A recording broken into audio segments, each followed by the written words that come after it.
자, 우리가 그러면 전산회계 1급 자격증을 취득했다. 예, 생각만 해도 좋으시죠? 자, 취득했을 때 혜택을 보도록 할까요? 혹시 공무원 시험 공부하고 계신 분들이 있다라고 하면 가산점이 주어집니다. 근데 이거는 국가기술 자격증이나 국가공인 자격증으로서 갖게 되는 가산점이니까 그 정도 알고 계시면 될 것 같고, 자, 두 번째는 또 뭐가 있냐면 요즘 학점 인정제라든지 이런 평생교육진흥원에서 진행하는 학점 인정 관련된 공부를 하시는 분들이 굉장히 많으신데요. 전산회계 1급이 원래는 학점이 인정되지 않았었는데 지금 올해부터 4학점이 인정되게 됩니다. 여러분들 4학점 하면요 어떤 부분인가요? 학교에서 한 과목을 한 학기 동안 들었을 때 보통 2학점에서 3학점을 우리가 따게 되죠. 하지만 이 자격증을 2, 3개월 열심히 공부했을 때 4학점이 바로 취득한다고 하는 것은 굉장히 중요한 경쟁력이 될 수가 있고요. 또 전산회계 1급 자격증을 취득하시면 전산세무 2급, 전산세무 1급을 갈 수 있는 발판이 됩니다. 물론 처음부터 높은 자격증인 전산세무 2급을 공부하고자 하시는 분들도 있을 수 있지만 제가 생각할 때는 기초부터 탄탄하게 올라가는 것이 정말 중요하다고 생각이 듭니다.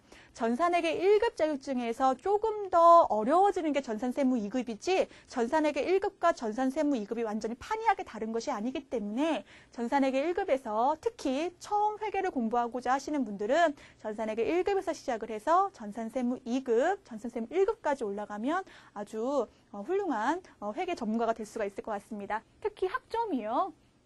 전산세무 2급하고 전산세무 1급은 여기 4학점이 비할 바가 아니죠. 그만큼 또 어렵다라는 얘기거든요. 그래서 처음부터 전산세무 2급을 공부하시다기보다는 전산회계 1급부터 공부하시면 더 좋으실 것 같습니다. 또 세 번째는 회계격리 담당자 및 세무회계사무소 입사 시 자격증이 우대된다라고 되어 있는데요. 이거 여러분들이 우리가 취업을 하기 위해서 사실 공부하는 시대잖아요. 그리고 취업을 하신 분들도 뭐예요? 경쟁력을 갖추기 위해서 자격증을 취득하는 시대입니다.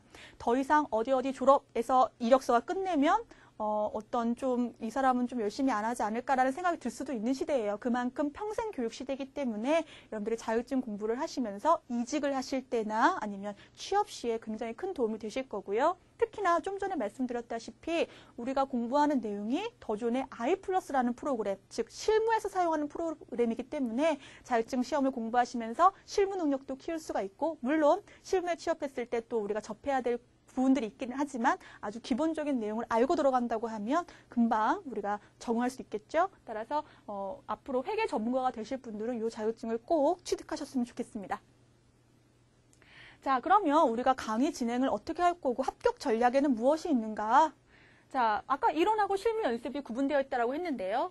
자, 이론은요. 아까 말씀드렸다시피 사실 회계는 외국어예요. 기업의 언어이기 때문에 우리가 처음 듣는 언어가 많아요. 그렇지만 외국어 공부할 때도 마찬가지로 반복적으로 이해하려고 노력을 하고 물론 암기도 좀 해야겠지만 하다 보면 어느샌가 실력이 자라있는 것처럼 자, 각각의 이해를 바탕으로 우리가 개념체계, 회계원리, 원가회계, 세무회계를 정립하도록 하겠습니다. 그리고 물론 우리가 자격증 취득이라는 목적이 있기 때문에 그동안 나왔던 기출문제 위주의 그 포인트, 중요 포인트를 파악을 해서 여러분들 수업을 진행을 할 거고요. 또 제가 수업 시간에 중요한 내용이 있으면 또 시험 문제 자주 나오는 내용이 있으면 반드시 말씀을 드릴 거니까 그거를 또 참고를 하시면 좋겠습니다.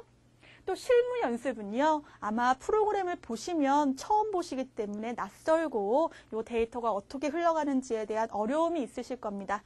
또 우리가 좀 전에 보셨다시피 1시간 내에 봐야 되는 시험이기 때문에 시험 내에 본다라는 거는 뭔가 익숙해져야지 볼 수가 있겠죠. 따라서 저는 회계 1급 그 실무에 대해서 굉장히 반복적으로 운영이 된다고 보시면 돼요.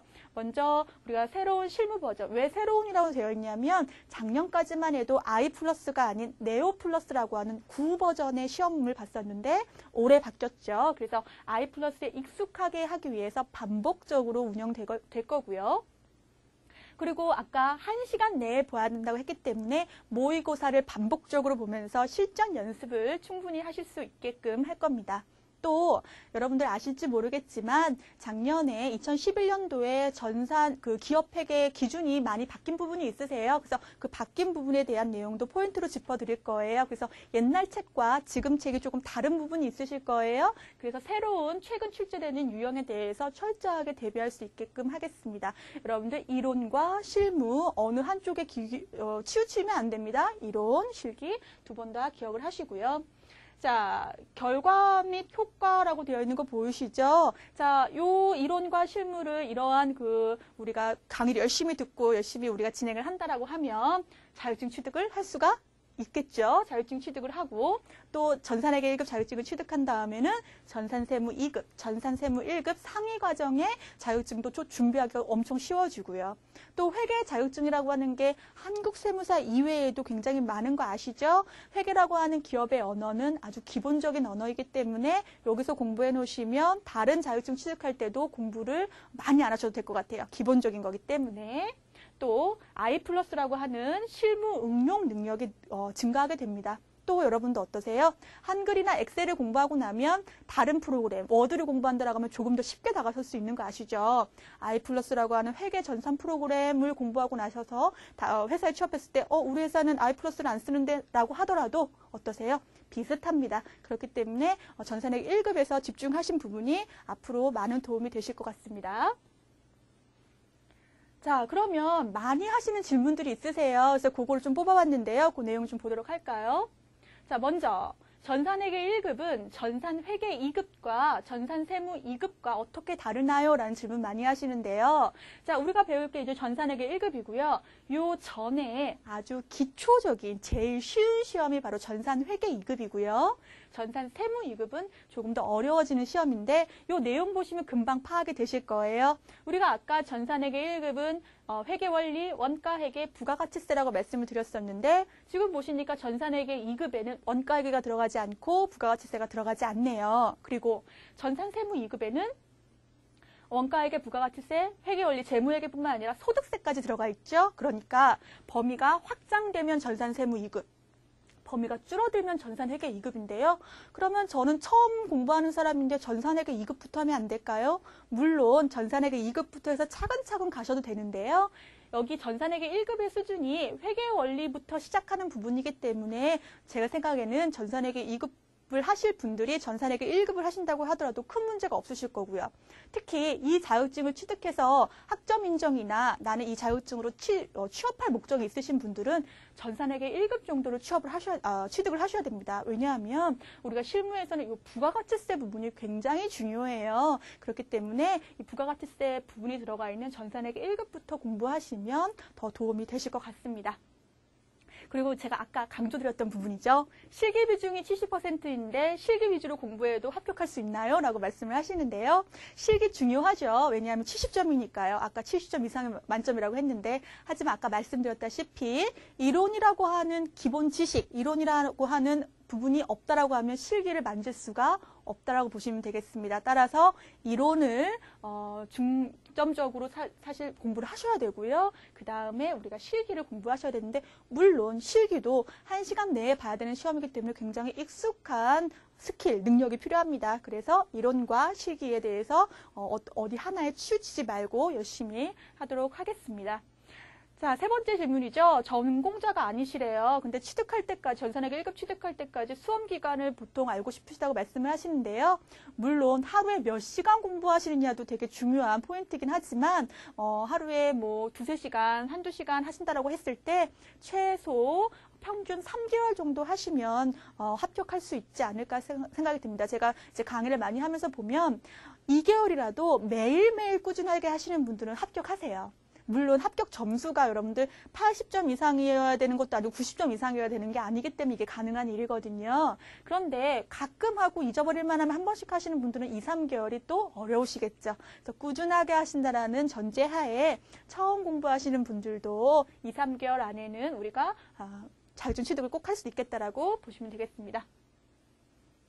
자, 전산회계 1급 과정 우리 이패스 코리아에서 수강 신청하실 수 있습니다. 자, 전산회계 1급 이패스 코리아에 오셔서 여기 세무회계 자격증을 클릭을 하시고요. 세무회계 자격증에서 여기 전산회계 1급을 클릭을 하십니다. 전산회계 클릭을 하시면 자, 포인트 전산회계 1급 정아름 강사 올라와 있는 거 보이시죠? 예, 여기에서 지금의 맛보기 강의를 보신다든지 해서 확인하시고 예, 수강 신청을 하실 수가 있겠고요. 수강 신청을 하시고 이제 수강을 하시면서 어려운 사항들이나 질문들이 있으실 거예요. 질문에 대해서는 이거 뒤에 나와 있는데 뒤에서 바로 말씀드릴게요. 질문에 대해서 바로바로 여러분들이 또 올리실 수가 있고요. 자, 저희 강의 이름이 포인트 전산회계죠. 그래서 교재를 잠깐 말씀을 드리도록 하겠습니다. 이 포인트 전산회계 1급은 벌써 10년째 베스트셀러로 팔리고 있는 우리 전산회계 1급 중에서 가장 많이 팔리고 있는 교재 중에 하나고요. 따라서 우리 전산회계 1급을 포인트로 좀 준비를 하도록 하겠습니다. 이 교재를 준비하시면 i플러스라는 프로그램을 사용할 수 있는 사용권까지 부여가 되니까 그거 기억을 하시고 프로그램 설치부터 해서 제가 수업을 진행을 하기 때문에 교재를 준비하시면 아마 어려움 없이 수업을 들으실 수가 있을 것 같습니다. 자, 아까 말씀드린 거죠? 수강 시 궁금한 사항 어디서 질문하시면 되냐면요. 요 게시판 보이실 거예요. 게시판에 보시면 그 학습 질의응답이라는 게 있습니다. 요게 올리시면 바로바로 제가 또 답변 드릴 수 있는 부분은 답변 드리도록 할 거고요. 또 여기 담당자분도 계시고 하기 때문에 여러분들이 질문하실 거 바로바로 올리시면 되겠습니다. 학습 질의 보통 하시는 게 프로그램이 잘 안 깔린다든지 뭐 이런 것들도 많으신데요. 걱정하지 마시고요. 그럴 경우엔 또 여기 담당자분이 또 원격도 해드릴 수도 있고 하니까 고민하지 마시고 또 이론이나 아니면 뭐 그 실무 프로그램 입력하는 데에서 어려움이 있으시면 그건 또 제가 바로바로 질문에 답해드리도록 하겠습니다. 따라서 요즘에는 이러한 질의응답이 좀 활성화돼야지 여러분들 학습 효과도 올라갈 테니까 여러분들 많이 이용하시기 바라겠습니다. 자. 전산회계 1급 강의에 대해서 지금 말씀을 드렸습니다. 여러분들 어떤 도전하고 싶으신 마음이 드시나요? 자, 전산회계 1급 자격증 취득을 통해서 자, 회계 전문가로서의 첫걸음 잘 뛰도록 하시고요. 제가 함께 하겠습니다. 자, 감사합니다.